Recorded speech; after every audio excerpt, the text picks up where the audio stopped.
MLA Jyothula Nehru YCP నేతలపై తీవ్ర స్థాయిలో విరుచుకుపడ్డారు. కూటమి ప్రభుత్వం చేపడుతున్న అభివృద్ధి సంక్షేమ కార్యక్రమాలను చూసి ఓర్వలేక అసత్య ఆరోపణలు చేస్తున్నారని మండిపడ్డారు.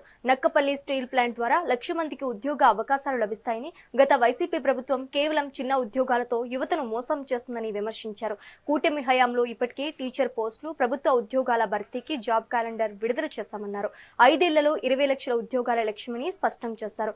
జగ్గంపేట నియోజకవర్గంలో ఇండస్ట్రియల్ పార్క్ ఏర్పాటుతో పాటు పేదలకు 3 సెంట్ల ఇళ్ల స్థలాలు ఇచ్చి అన్ని మౌలిక వసతులు కల్పిస్తామని ఎమ్మెల్యే హామీ ఇచ్చారు.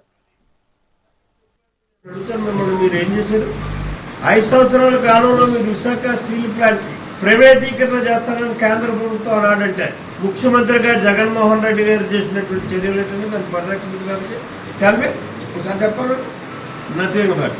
కానీ అదే చంద్రబాబు నాయుడు గారు ముఖ్యమంత్రి అయిన తర్వాత విశాఖ స్టీల్ ప్లాంట్కి ఎప్పుడైతేనే 11,000 రూపాయల ఆర్థిక సహకారాన్ని కేంద్ర ప్రభుత్వం నుంచి తీసుకొచ్చి విశాఖ స్టీల్ ప్లాంట్కి జీవం పోచాడు. నీకు ఆయనకు ఉన్నటువంటి వ్యత్యాసం అది.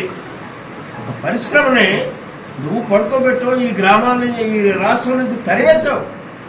కొన్ని పరిశ్రమలు చూసుకున్నట్టయితే మరి చంద్రబాబు నాయుడు 22 మాసాల కాల పరిపాలనలో మేజర్ ఇండస్ట్రీస్ అన్నింటినీ కూడా ఆంధ్రప్రదేశ్ తీసుకుంటున్నాడు. కేవలం దేశవ్యాప్తంగా మన జనాభా నిష్పత్తి కానీ మన యొక్క స్థాయిని కానీ చూసుకుంటే 5% మన పరిస్థితి.